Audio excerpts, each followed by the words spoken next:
galing-galing mo. Smart dishwashing paste ko. Prito ulam na masebo, plato o kaldero. Tanggaling for everyday. Ganyan, pag smart ang dishwashing paste, may double tanggaling formula. Tanggal ang sebo, tanggal ang bakterya. Pahit para walang bahid, linis fantastic sa metal at plastic. Number one ko to. Tanggaling-galing mo. Smart dishwashing paste. ACS. Sa lahat ng bagay, simula pa lang, siguraduhing max protection na.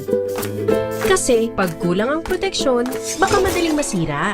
Sa ngipin, dapat may max protection din. Max Alaga ng Unique Toothpaste. With Max Protect Formula, helps stop cavities before they start, while keeping breath fresh. Try Unique Maximum Fluoride Protection. Para Max Alaga, Max Protektado. ACS. Wow, ang saya.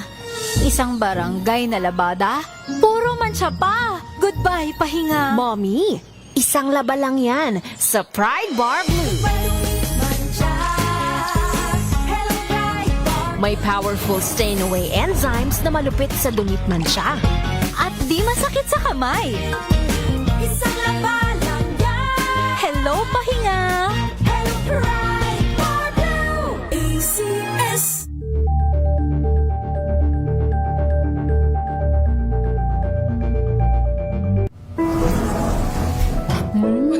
Amoy forever. Amoy LQ. Amoy New Kalat Berry Blooms. Amoy kalat, amoy good vibes.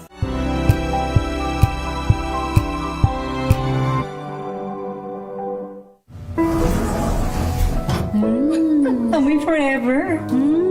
Amoy LQ. Amoy New Kalat Berry Blooms. Amoy kalat, amoy good vibes. Tinesting, sinuri, siniyasan. Ang resulta? Super effective ang Shield sa pagpatay ng bakterya at virus. Shield Antibacterial Soap. Believe ang mga eksperto sa Philippine Nurses Association. At si Mami, Tiwala ako sa Shield. Shield Antibacterial Soap. Napatunayang mabisa. Ang mga nurse, tiwala. ACS. Amoy forever. Amoy LQ. Amoy New Kalat Berry Blooms. Amoy kalat, amoy good vibes.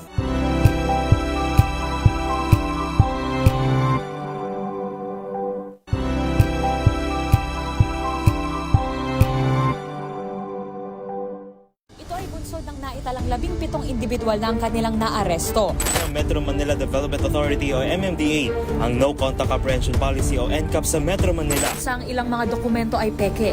Hindi rin legal ang employment na ipinangako sa kanila.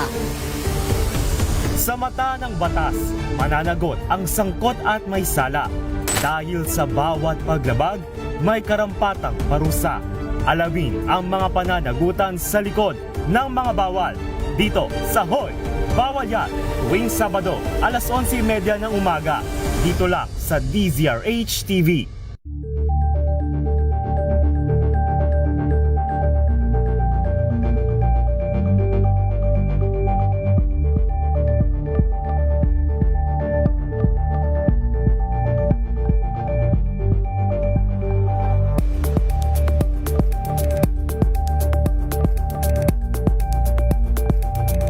Curious ka ba sa maraming bagay?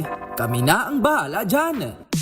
Aalamin, tutuklasin at bibigyang linaw namin ang mga katanungang bumabagabag sa inyong isipan. Sa programa kung saan ang bawat sagot ay galing lamang sa mga eksperto. Ang Expert's Opinion, tuwing linggo alas 3 ng hapon, dito lang sa DZRH TV.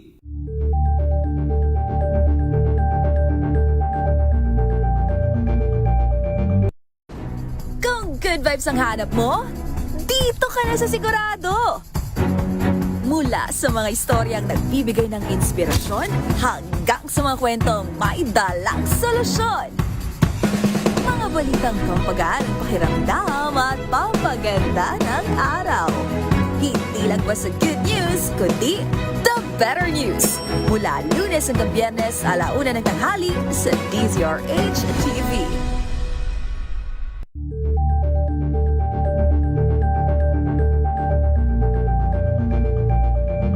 Maagang balitaan, maagang usapan sa mga issue at balita. Kasama si Kuya Angelo Palmones sa Magandang Umaga Pilipinas. Mula Lunes hanggang Biyernes.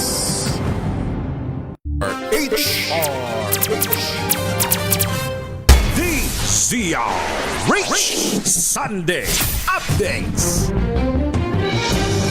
9 na minuto na ho, makalipas ang 5:00 ng umaga. Bago lamang ho sa ating mga pinakamalalaking balita nitong nagdaang linggo, labas po muna tayo ng ating himpilan. Sitwasyon ho ni Senator Bato at dialogue sa Chinese Embassy. Target talakayin na sa All Senators Caucus sa araw yan ng Lunes. Alamin natin ang detalye mula sa report ni RH52 Edniel Parosa. Edniel. Dalawang agenda ang target talakayin ng Senado sa gagawing caucus bukas araw ng Lunes, sabi ni Senate President Pro Tempore Ping Lacson. Kabilang dito ang patuloy na pag-absent na Senator Ronald Bato de la Rosa at ang imbitasyong dialogo ng Chinese Embassy. Ginawa ni Lacson pahayag sa panayam ng reporter sa PMA Alumni Homecoming sa Baguio City, kung saan no-show rin ng kapwa kabalir, kapwa dating PNP chief at kapwa mambabatas na si Bato. Ayon kay Lacson, kailangan ng seryosohin ng mataas na kapulungan ng issue, lalo't pinangalanan na ng International Criminal Court bilang respondent sa umano'y crimes against humanity ng Duterte drug war. Hindi lamang si De La Rosa, kundi ang isa pang senador na si Bongo. Bago nitang sa DZRH pumutok kabalita ni Ombudsman Boying Remulla na may warrant of arrest na di umano laban kay De La Rosa. Mula noon, hindi na nagpakita pa sa Senado ang former top cop ng Duterte administration. Wala nag-bring up seriously. Minsan, kakabiruan pero ayaw ng consensus. But I think we should take it seriously. No? And on Monday, pagka meron kami All Senators Caucus, it could come up and we can have a consensus.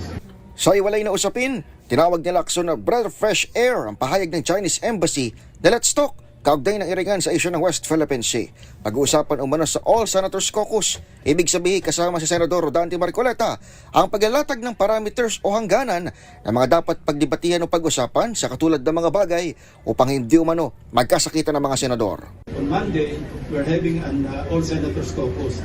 And I think it's not only my initiative but the initiative of the new Foreign Relations Committee Chairman, Senator Erwin Tulfo, na mag-open kami ng dialogue, not necessarily to argue about the Calayan Island Group or the West Philippine Sea, but at least mag-establish kami ng parameters on how to communicate with each other. Ako si Edniel Parrosa, nag-uulat para sa DZRH. Una sa Pilipinas, una sa Pilipino. Sa ngayon po, balikan na natin ang mga malalaking balita na nangyari sa nakalipas na linggo. Araw po ng Lunes, handa muling makipagtulungan ang pamahalaan sa International Criminal Police Organization o Interpol sakaling ipaaresto ng International Criminal Court o ICC ang mga dati at kasalukuyang opisyal na pinangalanan bilang kasabwat sa madugong war on drugs ni dating Pangulong Duterte. Sinabi po ni Palace Press Officer Claire Castro na kung ano ang nangyari noong ipaaresto ang dating Pangulo ay siya ring gagawin kapag nagpatulong muli ang ICC sa pamamagitan ng Interpol sa pagpapatupad ng arrest warrant laban sa mga personalidad. Kaugnay niyan, hinikayat ng Malacanang ang mga pinangalanang personalidad na umano'y co-perpetrators ni dating Pangulong Duterte sa kasong crimes against humanity na huwag pong magtago lalo kung inosente. Ayon kay Yuseker Castro, hindi kinakailangan na magtago lalo na kung alam ng mga ito na sila ay walang kasalanan. Noong Lunes din po, nagsumite ang DPWH ng mga karagdagang pangpangalan ng high-profile individual sa Ombudsman na pinaniniwala ang sangkot sa maanumalyang flood control project sa Bulacan at Davao Occidental. Kaugnay sa iba po nating balita, personal na inireklamo ng beauty queen na si Michelle D ang social media personality na si Sian Gaza sa National Bureau of Investigation. Kasama po ang kanyang abogado ng naghain ng cyber libel si D laban kay Gaza at ang mga nasa likod ng ilang Facebook page na nagpapakalat umano ng fake news tungkol sa kanya. Nito namang araw ng Martes, kilala na ni Pangulong Bongbong Marcos ang dalawang kongresistang sangkot umano sa mga ilegal na paggawaan ng mga sigarilyo sa Luzon. Ayon kay Interior Secretary John Vic Remulla, ikinagulat din ni Marcos ang laki ng perang nawawala sa pamahalaan dahil sa presensya ng mga pabrika. Ang dalawang mambabatas aniya ay nagsisilbing mga protektor ng mga nasabing ilegal na paggawaan. Samantala, suportado naman ng Malacanang ang public consultation para mapag-aralang mabuti ang iminungkahing trimester system ng Department of Education. Una nang sinabi ni DepEd Secretary Sonny Angara na layunin ng panukala na magkaroon ng mas mahaba at tuloy-tuloy na pagtuturo, maayos na pacing ng mga aralin at para mabawasan ang burden sa mga guro. Sa iba parang balita, hindi pa rin natatagpuan ang puganteng si Atong Ang. Ayon kay Interior Secretary John Vic Remulla, nakasampung raid na sila nitong nakaraang linggo, ngunit wala sa mga lugar na pinuntahan ng mga otoridad ang nasabing negosyante.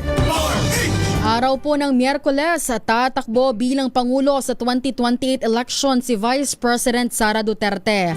Sa isang press briefing, inanunsyo ng Vice Presidente ang kanyang pagtakbo kung saan sinabi niya na handa siyang ialay ang kanyang buhay, lakas at kinabukasan sa paglilingkod sa bansa.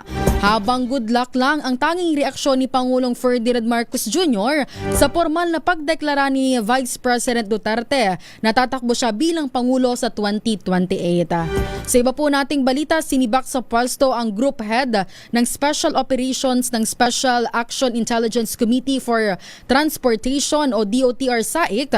Sa abiso po ng Transportation Secretary Banoy Lopez, ito ay kasunod na nag-viral sa social media kung saan natiketan ng mga tauhan ng SAIC ang isang ambulansya na may dalang pasyente. Habang inihain na po at tinanggap sa House of Representatives noong Miyerkules ang ika-4 na impeachment complaint laban kay Vice President Sara. Nagsilbing complainant si Attorney Nathaniel Cabrera at inendorso ito ni Manila Representative Bienvenido Abante.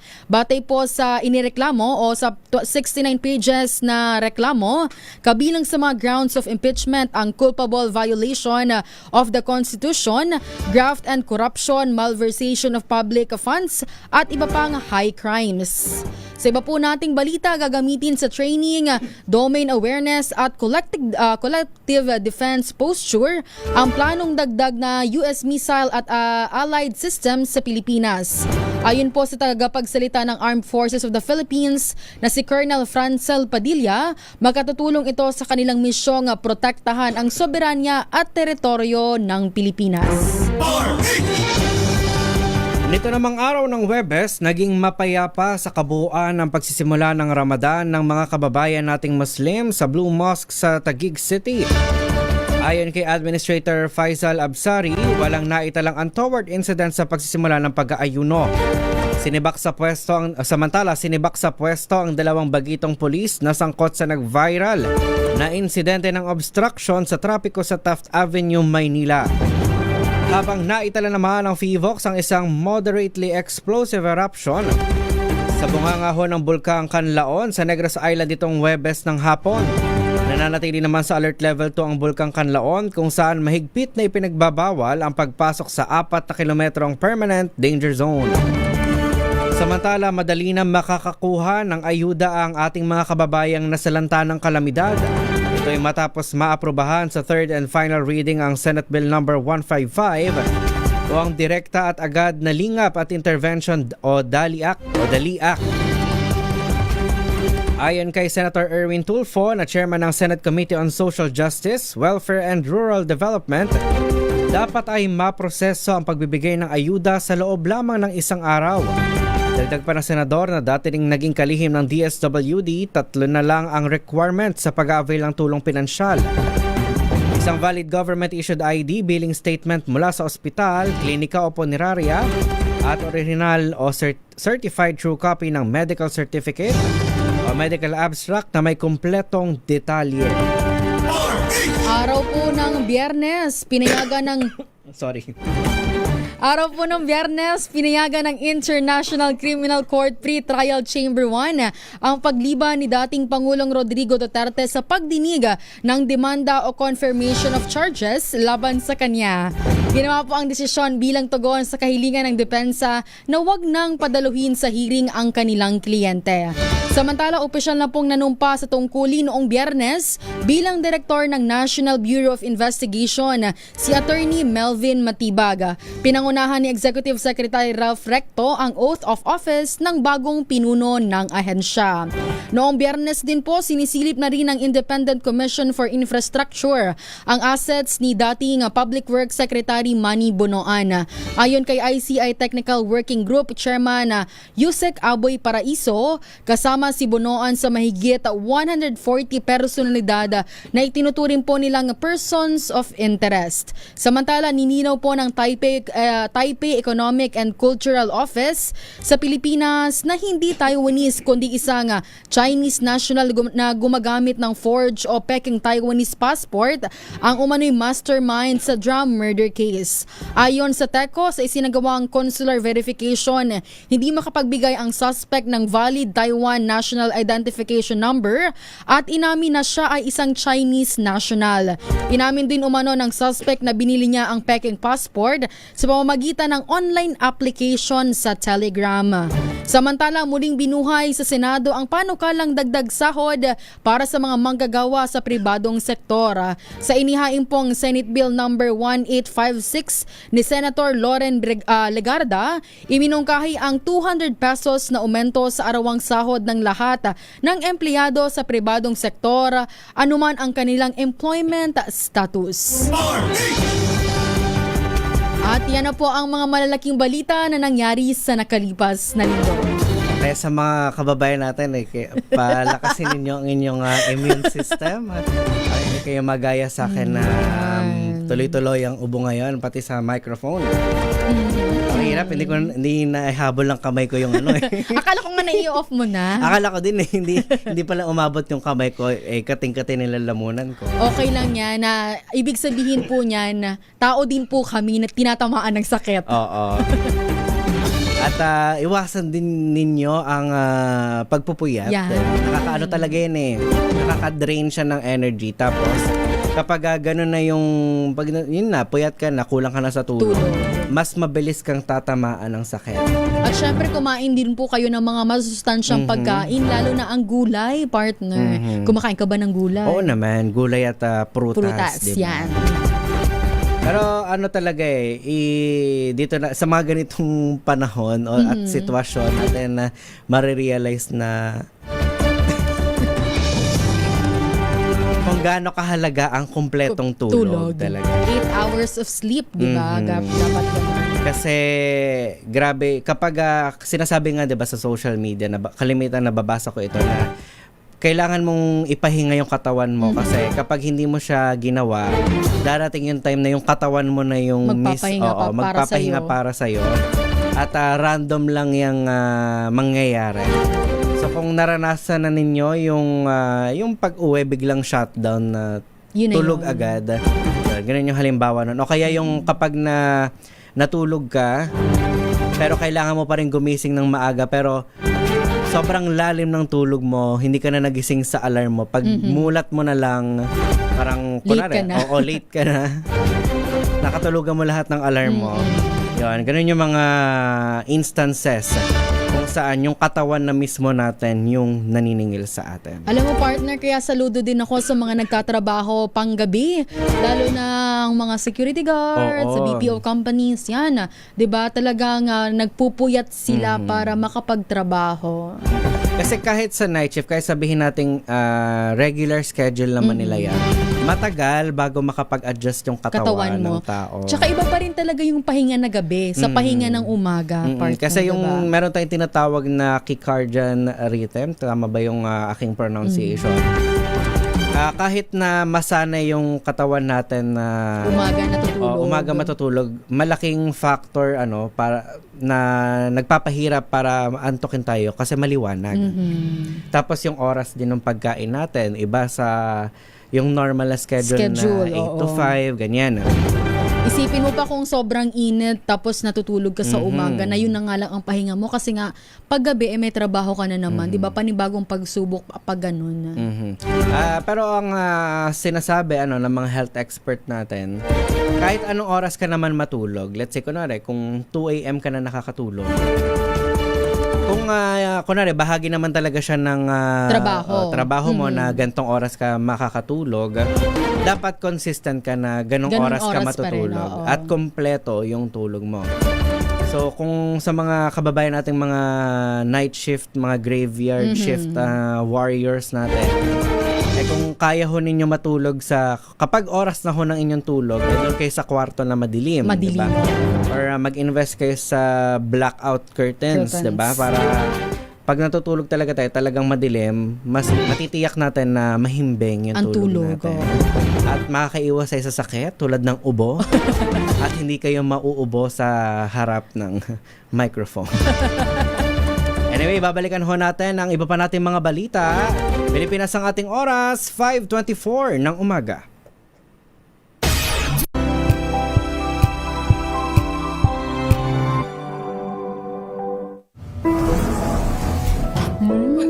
Amoy forever. Amoy LQ. Amoy New Cala Berry Blooms. Amoy Cala, amoy good vibes.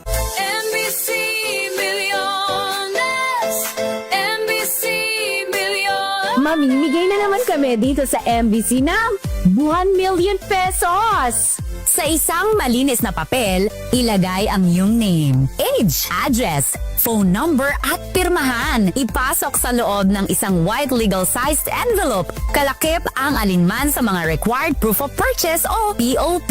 At sa labas ng envelope, ilagay ang MBC Milyones 2026, ang POP na ginamit at ang MBC station na iyong sasalihan. Ihulog ang iyong entry sa mga drop boxes na matatagpuan sa MBC station sa inyong lugar. DZRH, Love Radio, Yes FM, Easy Rock, Aksyon Radio. Pagkakataon na manalo ng hanggang 1 million pesos sa Grand Draw at libo-libo pa in cash prizes sa 10 weekly draws sa mga MBC stations nationwide. Dito sa MBC Milyones 2026. Sali na! MBC Milyones is brought to you by Pride Detergent, Smart Dishwashing, Shield Bath Soap, Unique Toothpaste, White Rose, Charm Fabcon, Star Wax Floor Wax, San Miguel Pale Pilsen. See posters or visit our Facebook page for more details. Promo period is from January 10 to March 27, 2026. DTI Fairtrade Permit Number FTEB 244864, Series of 2025. Drink responsibly. Amoy forever. Amoy LQ. Amoy New Cala Berry Blooms. Amoy Cala, amoy good vibes.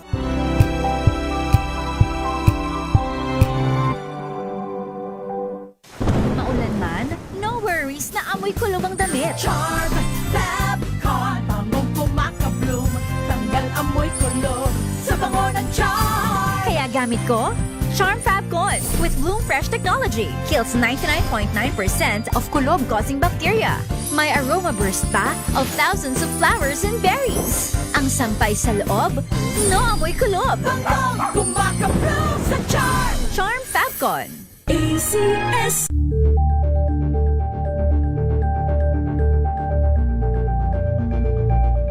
Hello, Washi! Laundry day na naman! Yay! Anong meron? Mancha ng chocolate, putik, may libag pa! Kaya natin yan! With Pride Washing Machine Detergent, may triple stain-away formula. Tanggal ang makapit, madikit, at madupit na dumit mancha. Kaya easy-easy ang labada. Mula noon hanggang ngayon! All you need is pride. All you need is pride. ACS.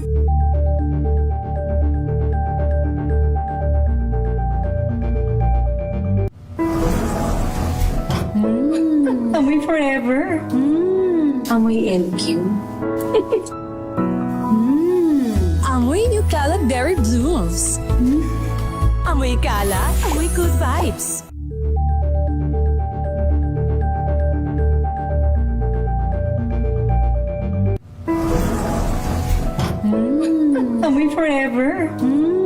Amoy LQ.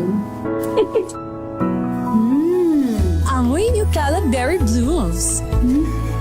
Amoy Cala, amoy good vibes.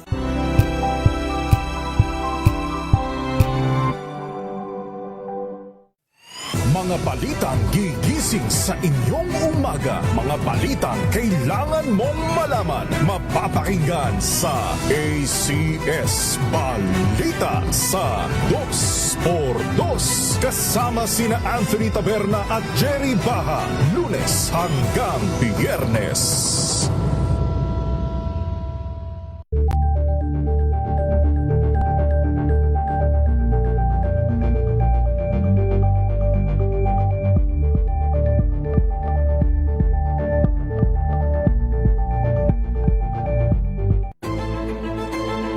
Pakikinggan ang bawat panig. When you fight for justice, think about the queer people. Kung hindi kami magkukwento, sino ang magkukwento para sa amin? Ang mga panawagan, ipababatid. Hindi talaga ito masusing pinag-aralan ng gobyerno. The women who are beaten and abused. It's time to listen to their voices. Tunghayan ang iba't ibang boses. Mga kwento mula sa iba't ibang anggulo. Dito lang sa Point of View. Mapapanood tuwing linggo, alas 12 ng tanghali sa DZRH TV.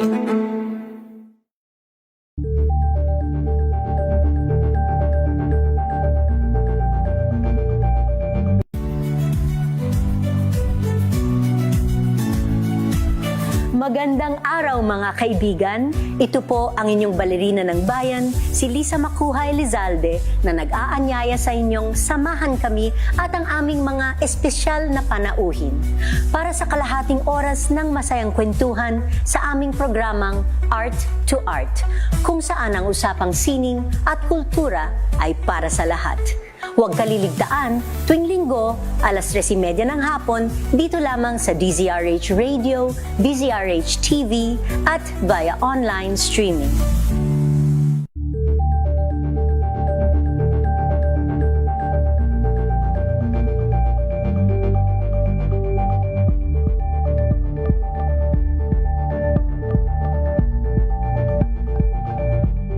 Alamin ang mga maiinit na isyung pambayan, mga balitang kailangan mong malaman, usapin sa pamahalaan, politika, ekonomiya at kabuhayan. Ito ang mga dapat mong malaman, pakialaman at pag-uusapan dahil kayo ang tinig ng mamamayan dito sa Damdaming Bayan. Live sa DZRH Radio, DZRH TV at DZRH Digital. Kasama sina Lakay, Deo Macalma at Elaine Apit. Araw-araw, Lunes hanggang Biyernes. Damdaming Bayan.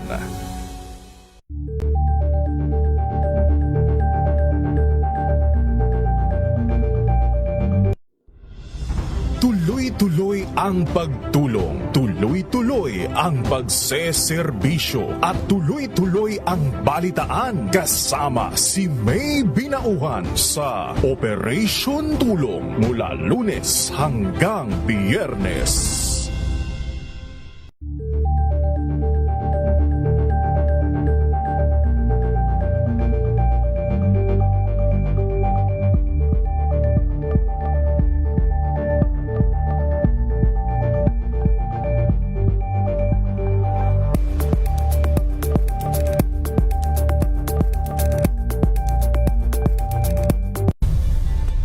Nagsimula sa pangarap hanggang sa maabot ang tagumpay. Iba't ibang kwento, iba't ibang mukha ng atletang Pilipino. Mas pinatindi, mas pinalakas, at mas pinaaksyon sa Match Point tuwing Sabado, 12:30 ng tanghali sa DZRH TV.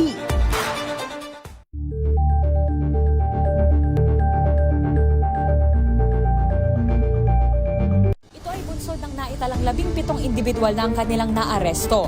Metro Manila Development Authority o MMDA ang No Contact Apprehension Policy o NCAP sa Metro Manila. Sa ang ilang mga dokumento ay peke. Hindi rin legal ang employment na ipinangako sa kanila. Sa mata ng batas, mananagot ang sangkot at may sala. Dahil sa bawat paglabag, may karampatang parusa. Alamin ang mga pananagutan sa likod ng mga bawal dito sa Hoy! Bawal Yan! Tuwing Sabado, alas 11:30 ng umaga. Dito lang sa DZRH TV.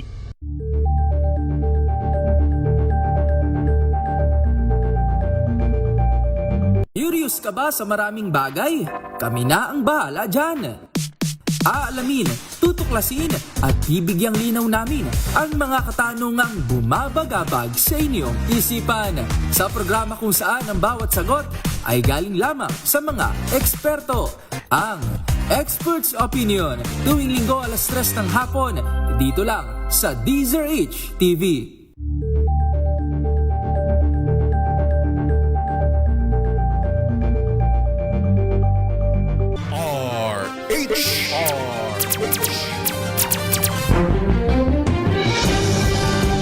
Alas 5:34 na ho ng umaga, tuloy ho tayo sa ating balitaan. Makibalita po muna tayo sa DOST Pag-asa. Alamin natin ang lagay ng panahon ngayong araw ng linggo. Especially dyan ho sa Visayas at Mindanao na inuulan dahil sa shear line. Nasa ating linya ho si Veronica Torres ng DOST Pag-asa. Ma'am Veronica, good morning. Good morning din po sa inyo at sa ating mga taga-subaybay sa DZRH. Patuloy pa rin na epekto ng shear line sa silang bahagi ng Visayas at nagpapaulan nga ito sa Eastern Visayas, Central Visayas, Misamis Oriental, Camiguin, Surigao del Norte at Sinagat Islands. Amihan naman o northeast monsoon na nakaka-apekto sa Luzon at nalalabing bahagi ng Visayas at magdadala ito ng maulap na papawirin at may hinang pag-ulan sa Cagayan, Isabela at Aurora. Partly cloudy to cloudy skies naman na may mga mahinang pag-ulan ang dala ng amihan sa Metro Manila, nalalabing bahagi ng Luzon at nalalabing bahagi ng Visayas. Easterly sa nakakaapekto sa Mindanao at inaasahan nga natin sa nalalabing bahagi ng Mindanao yung partly cloudy to cloudy skies at may mga tsansa ng thunderstorms. Wala tayong nakataas na gale warning sa kahit anong dagat baybay ng ating bansa. At yan nga muna ang pinakahuli sa lagay na ating panahon. Mula sa Weather Forecasting Center ng Pag-asa, Veronica C. Torres, nag-uulat. Maraming salamat, Ma'am Veronica Torres ng DOST Pag-asa. Samantala, dako tayo dito sa bahagi ng Pasay City. Kaugnahin naman ng nagpapatuloy na Share the Alaga Run ng Unilab Watsons dito sa MOA Complex, Pasay City. Alamin natin ang latest mula kay RH27 Noche Kakas. Noche, good morning. Good morning, Kyle at Wena Pearl. Yan, umarangkada na kanina itong 10K share the Alaga Run ng Unilab at Watsons dito sa Mall of Asia Complex sa lungsod ng Pasay. 4:30 kanina, Kyle at Wena Pearl, nang magsimula itong shared Alaga Run ng Unilab at Watsons. Bahagi pa rin ito ng pagdiriwang ng ika-185 anibersaryo ng Watsons sa buong mundo. Nasa 8,000 registered runners ang nakiisa itong Unilab Watsons Shared Alaga Run dito sa MOA Complex sa Pasay. Wala ito sa mga iba't ibang sektor ng dito sa Metro Manila ang nakibahagi at masaya itong kanilang pagtatakbo.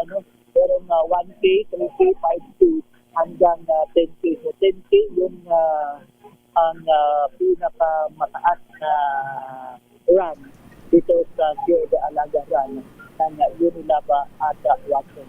Habang yung paligid itong Melodista Complex, ito sa mga area ay apektado. At yung iba ay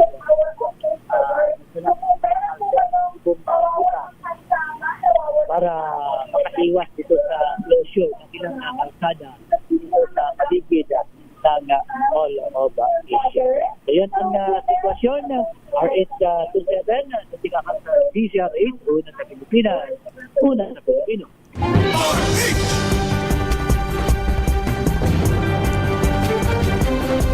Samantala, labas po muna tayo ng ating himpilan. Balikan natin si Edniel Parosa. Sitwasyon ho ni si Gerald Bantag at si Atong Ang nananatili raw sa Pilipinas ayon yan sa PNP. Ibalita mo yan RH52, Edniel Parosa. Edniel. Kumpiyansang Philippine National Police na naranatili sa bansa mga high-profile wanted persons na sina dating Bucor Director General Gerald Bantag at gaming tycoon Atong Ang. Galing mismong pahayag kay PNP Chief Police General Jose Melencio Nartatis Jr. habang nasa Baguio City, nasakop ng Cordillera Administrative Region. Sa ambush interview sa PMA Alumni Homecoming, iginiip ng Top Cup na malabong bumalik si Bantag sa kanyang bayan taliwas sa nauna ng Intel Interior Secretary John Vic Remulla na baka itinatago ang dating opisyal ng mga lokal o tribo. Magunitang may warrant of arrest kay Bantag sa kaso ng pagpaslang sa broadcaster na si Percy Lapid taong 2023. Pagka ikaw wanted person, babalik ka ba dun sa Cordillera? Tama ba? Kasi kilala ka dito. Take for example, the Rolito Go, di ba? Hindi naman siya nahuli dyan sa Manila. Saan siya nahuli? Dun sa ibang lugar. Samantala, tiniyak ni Nartates na may nakalatag silang plano para mahuli hindi lamang si Bantag, kundi maging akusado sa pagkamatay ng 100 sabongero na si Ang. Bilang tulong, maglalaan umano ng 500 hanggang sa 600 milyong pisong pondo ang PNP upang makabili ng drones na magagamit naman sa manhunt. Magmumula umano ang pondo sa insurance na nakuha ng PNP sa nakalipas na nasira nitong aircraft. Sa ngayon, hindi bababa sa 10 raid na aray sasagawa ng CIDG, pero pare-pareho itong negatibo ang resulta. Ako si Edniel Parosa, nag-uulat para sa DZRH. Una sa Pilipinas, una sa Pilipino. Maraming salamat RH52, Edniel Parosa. Mula dyan sa Baguio, dako tayo sa Tacloban. Isang guro inaresto dahil sa kasong cybercrime. Matapos daw nitong i-post sa social media ang nagkautang sa kanya at hindi nagbayad. Ibalita mo nga yan, RH32, Jimmy Angay-Angay. Jimmy. Arestado ang isang guro sa panpublikong eskulahan sa operasyon sinagawa ng PNP Anti-Cybercrime Group sa Eastern Visayas dahil sa kasong kinarap sa korte na cybercrime. Ito ang sinabi ni Regional Anti-Cybercrime Unit sa Eastern Visayas sa isang panayam. Kinilala ng PNP akusado na si alias Badit, 45 anyos, residente sa Siyudad ng Tacloban at isang guro. Isinilbi ang warrant of arrest laban sa akusado sa naturang siyudad inisyu ng Regional Trial Court. Ang akusado may kinaharap na kaso sa korte laban sa Cybercrime Prevention Act of 2012 matapos mag-post sa social media dahil hindi siya binabayaran ng nagkautang sa kanya. Kaya pinost niya sa social media ang insidente. Dahil sa kahihiyan naman ng tagreklamo, nagsampay ito ng kukulang kaso sa korte kaya inisyuhan ang akusado ng warrant of arrest at isinilbi agad naman ng PNP Anti-Cybercrime Group. May piyansa na rekomenda ang korte para sa pansamantalang kalayaan ng akusado ng kakalagang 48,000 piso. Hindi naman nagkomento pa ang akusado dahil kasama nito ang kanyang abogado. Mula dito sa DYV Election Radio Tacloban, ito si RH32 Jimmy Angay-Angay para sa DZRH, una sa Pilipinas, una sa Pilipino. Maraming salamat, Jimmy. Samantala, 24 na katao sugatan matapos tumagilid ang sinasakyan nilang pampasaherong bus dyan ho sa Quezon Province. Balita mula kay RH33, Benji Anshokia. Benji. 24 na tao ang nasugatan matapos tumagilid ang isang pampansaherong bus sa Gumaca Bypass Road sa Barangay Manlayan, Gumaca, Quezon. Batay sa investigasyon ng pulisya, tinatahak ng P&V passenger bus na may sakay na 36 pasahero ang bypass road patungong direksyon ng Bicol nang makaranas umano ito ng dahilan upang mawalan ng kontrol ng manibela ang nasabing driver hanggat magpagiwang-giwang hanggang sa tumagilid. Nasabitan pa nito ang isang kotse na kasabay nitong binabaybay ang kalsada na tuluyang nahulog sa kanal matapos ang nasabing banggaan. Agarang rumispondi naman ang mga tauhan ng Bureau of Fire Protection at MDRMO Kalasag Rescue upang dalhin sa iba't ibang ospital sa Gumaka ang mga sugatan na pasahero para sa agarang lunas, habang minor injury naman ang tinamon ng driver ng kotse na kasalukuyan din ginagamot ngayon. Batay sa pulisya, ang naturang pangyari ay nadagdag sa sunod-sunod na aksidenteng naitala sa Gumaka Bypass Road na matagal nang inuugnay sa mapanganib na kondisyon ng kalsada at malas na bilang ng dumaraang mabigat na sasakyan sa nasabing lugar. Ito si Benjan Chuka nag-uulat para sa DCRH, una sa Pilipinas, una sa Pilipino. Maraming salamat, Benji Anshokya. DCRH Sunday Updates. Oras na natin, 5:44 ng umaga.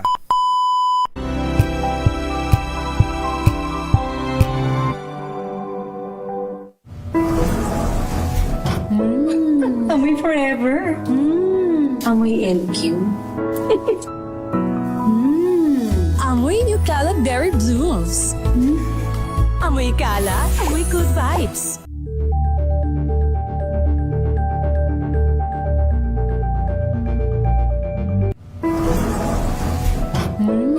Amoy forever.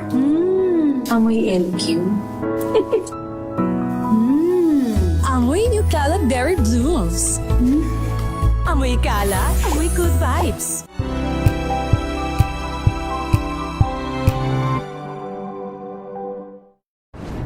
Kung good vibes ang hanap mo, dito ka na sa Sigurado! Mula sa mga istoryang nagbibigay ng inspirasyon hanggang sa mga kwentong may dalang solusyon. Mga balitang pampagaan, pakiramdam at pampaganda ng araw. Hindi lang ba sa good news, kundi the better news. Mula Lunes hanggang Biyernes, 1:00 ng tanghali sa DZRH TV.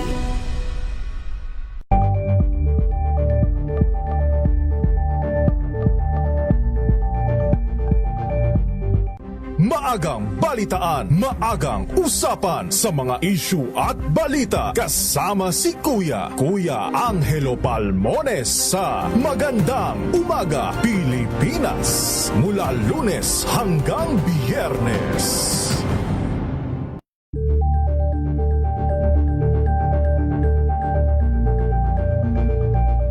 Tambalang Anthony Taberna at Jerry Baha ang gigising sa inyong umaga dahil lalatay ang humahagupit na diskusyon at komentaryo Lunes hanggang Biyernes sa 2x2.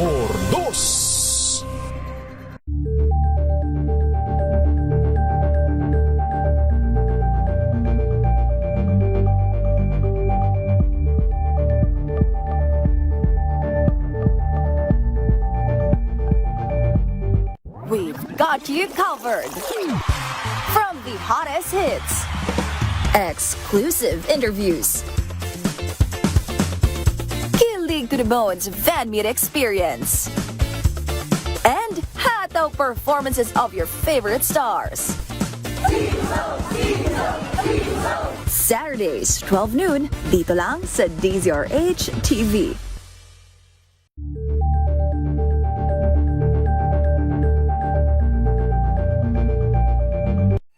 Mga balitang gigising sa inyong umaga. Mga balitang kailangan mong malaman. Mapapakinggan sa ACS Balita sa 2x2.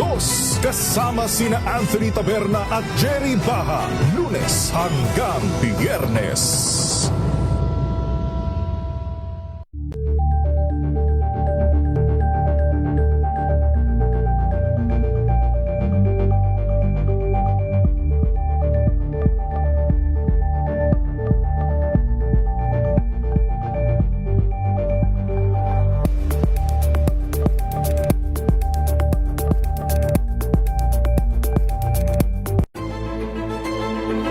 Pakikinggan ang bawat panig.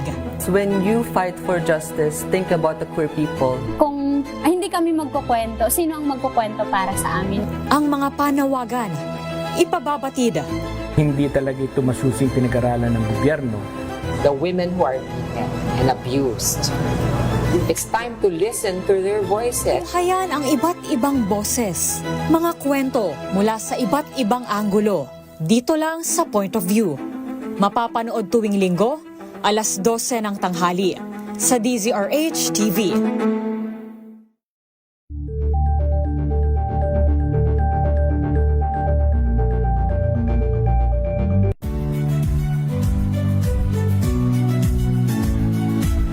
Magandang araw mga kaibigan. Ito po ang inyong balerina ng bayan, si Lisa Makuhay Lizalde, na nag-aanyaya sa inyong samahan kami at ang aming mga espesyal na panauhin para sa kalahating oras ng masayang kwentuhan sa aming programang Art to Art, kung saan ang usapang sining at kultura ay para sa lahat. Huwag kaliligtaan, tuwing linggo, alas 3:30 ng hapon, dito lamang sa DZRH Radio, DZRH TV, at via online streaming.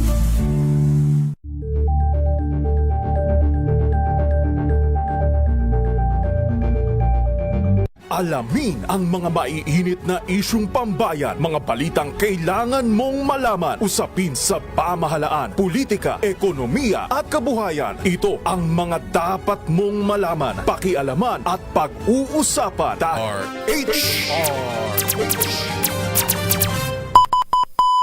Oras ho natin, 10 minuto na lang bago mag-alas 6 ng umaga. Sa detalye ho ng ating mga balita. Natapos na ng Commission on Elections o COMELEC ang pag-imprenta sa mahigit 250,000 na balota para sa special elections sa ikalawang distrito ng Antipolo City na gaganapin po sa March 14, 2026. Ayon sa COMELEC, 252,793 na balota ang natapos imprentahan, habang natapos na rin ang pag-imprenta ng mga accountable forms na gagamitin sa halalan. Isasagawa po ang special elections upang punan ang nakabakanteng pwesto sa House of Representatives ng ikalawang distrito ng Antipolo matapos pumanaw noong December si dating Congressman Romeo Acop. Samantala, nanawagan ng Bureau of Customs sa lahat ng shipping line na alisin na sa kanilang port ang mga overstaying na container. Partikular dito ang mga container van na higit 70 araw nang nakatenga sa mga puerto. Layo nitong mabawasan ang congestion sa Manila South Harbor at Manila International Container Terminal. Ayon kay Customs Commissioner Ariel Nepomuceno, inatasan na ang mga shipping line na mag-file ng kanilang mga goods declaration at magbayad na rin ng mga kaukulang buwis. Sino man aniyang hindi tatalima ay mapapatawa ng kaukulang parusa alinsunod sa Customs Administrative Order No. 8-2019. Sa iba po nating balita, suspendido ang face-to-face classes sa lahat ng antas sa pampubliko at pribadong paaralan. Ito ay sa Iloilo City mula po February 25 hanggang 27.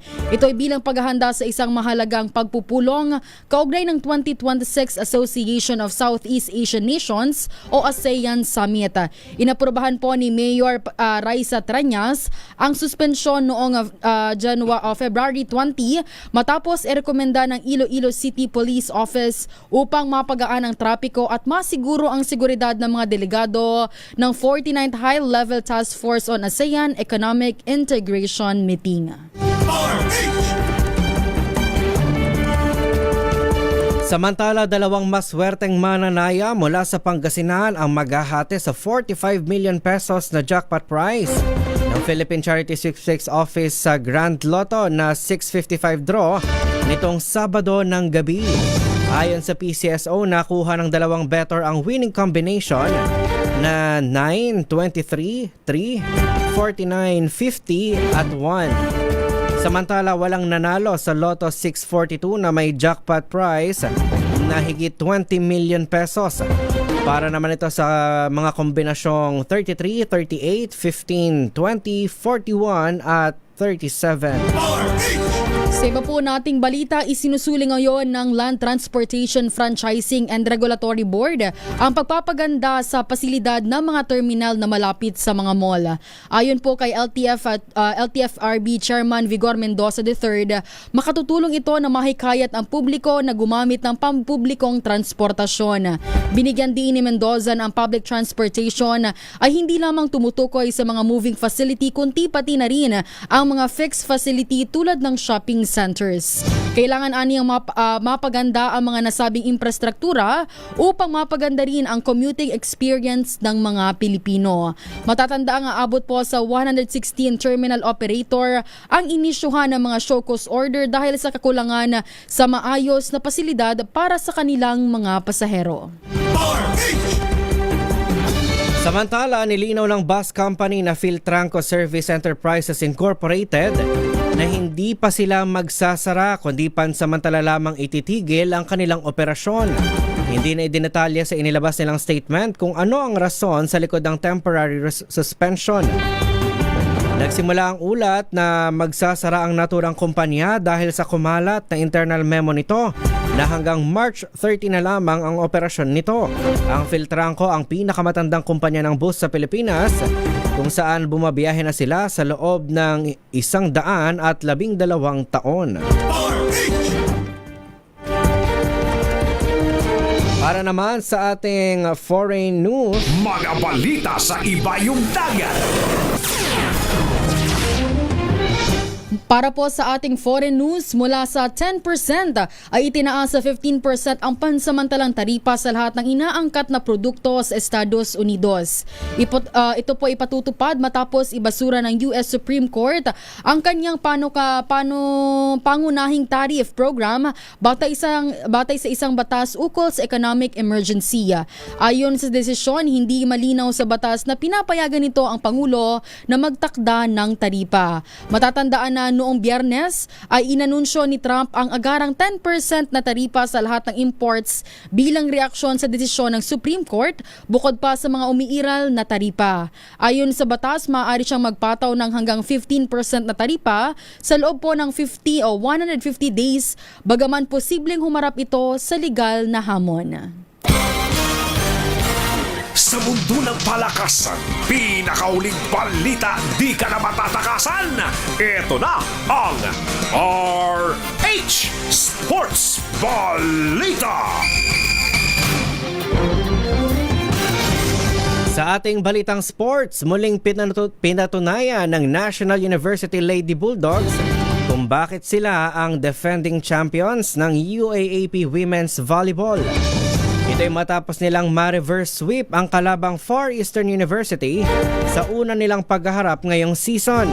Nasungkit ng Lady Bulldogs o ng Lady Tamaraws ang first two set ng laban sa scores na 17-25 at 16-25. Pero agad na nakabawi ang Bulldogs at ipinanalo ang third at fourth set sa scores na 25-19 at 25-21.